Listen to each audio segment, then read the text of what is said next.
Hey, can I be real with y'all for a second? The NFL honors is a fucking joke. Okay? So, I'm going to run down I'm not going to do everything. I'm going to run down some of the lists of some of the awards and shit like that, right? So, Coach of the Year, Kevin O'Connell won it. You could argue it should have went to Dan Campbell for getting the number one seed. But I'm not mad at the Kevin O'Connell pick, right?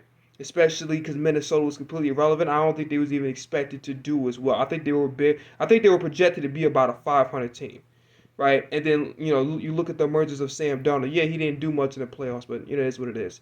So I'm not entirely too mad at that, right? Defensive Rookie of the Year went to Jared Verse. People want to argue it might be Quinyon Mitchell, could have been Cooper DeJean, especially Quinyon. But I guess Quinyon didn't catch enough interceptions, and I think Jared Verse, you really can't get mad at that pick. I think he did an amazing job. Saquon, he got Offensive Player of the Year, but he really should have been MVP. I mean, MVP to me, at least according to what I believe, according to people with common sense, is the best player in the league, right? Top to bottom, offense, defense, doesn't matter. Saquon was not just the best offensive player in the league, he was the best NFL player in the league, period. But, clearly the NFL is making an agenda to make it a quarterback award. Speaking of quarterbacks, right? Now, Defensive Player of the Year, before I get to the quarterbacks, went to Patrick Surtain. Yes, he did have a great year overall, but at the same time, Zach Bond was more than deserving. I mean, you talk about playing the game at all levels, right? Coverage, tackles for losses, run stuffing, forcing fumbles, some work he did in special teams.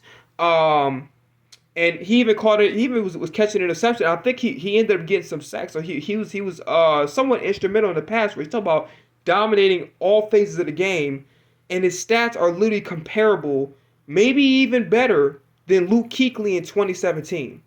So as Patrick Surtain had a great season, we're talking about dominance from week one all the way up until the end of this. Even right now, even his last game, he played fantastic. The war should have cleared with the Zach Bond. It's really it's not about the most deserving. It's really just a game of politics, and you could just tell because Zach Bond was clearly deserving of that award, and they didn't give it to him. Now, here's the thing that pissed me off the most, right? Outside of Saquon not clearly winning MVP that he rightfully deserved. Okay, so let's just say, okay, we're taking Saquon out of this. We're gonna go with the NFL agenda. It's a quarterback award. Lamar Jackson passed for 4,000 yards, ran for damn near 1,000 yards with not really a dominant wideout.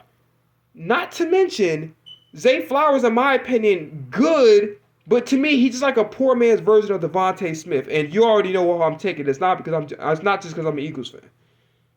He did all of that, and you give it to Josh Allen, who, no disrespect, I've been critical of Josh Allen for not doing enough with the weapons he had around him. He had by far his best season of his whole career. So shout out to Josh Allen for that. But most valuable player over somebody that had way better stats, ran for damn near 1,000, passed for 4,000 without any real dominant wideout. When Josh Allen had James Cook, who can run really well and catch the backfield. Yes, I know Derrick Henry's all world. Only Saquon is better than him. I understand that. But he had Amari Cooper. He had Keon Coleman, who, still developing, but he's still a decent player. Shakir, who's a very good player. Maybe not a Pro Bowl just yet, but we'll see next year. And had two elite tight ends, Pro Bowl caliber tight ends, in Dalton Kincaid and who's the other guy? Dalton Kincaid and Dawson Knox. And had an elite offensive line this year, right? And Baltimore's offensive line is great too, but and everyone can say, well, Lamar Jackson had all these all pros. First off, their secondary was pretty much garbage there the entire year. Okay, let's get that straight. They didn't really have a replacement for Patrick Queen, and to me, their D line's good, but it can definitely bolster. It can definitely use some bolstering and maybe getting an edge play, maybe somebody in the middle next year, right? It doesn't hurt to really revamp that defensive line.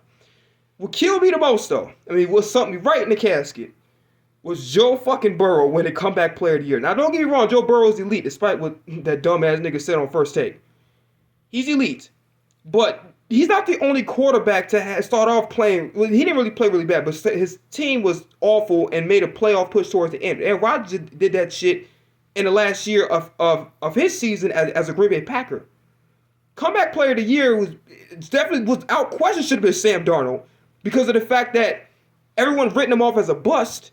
And he literally turned his season around and became a top 5 quarterback. Hell, if you really want to get technical, we can even do Zach Baun, who basically was just a regular player and nobody in most of the NFL's eyes, and literally became the best defensive player in the league in 1 year. Okay? But let's just say, okay, we're taking my Eagles fan bias out of it. What about Zach Baun?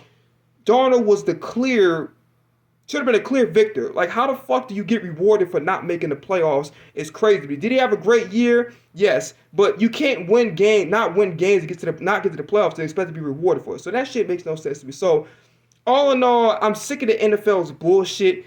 You got to start being fair to players. You're snubbing people out of all pros. You're snubbing people out of Pro Bowls. And I don't know who the fuck is voting on this NFL honor shit, but they asked need to be kicked off. Do we need a whole fucking new lineup? We need motherfuckers who actually played the game at a high level. We need some Hall of Famers that's making these decisions, because this shit is getting ridiculous at this point. I'm sorry.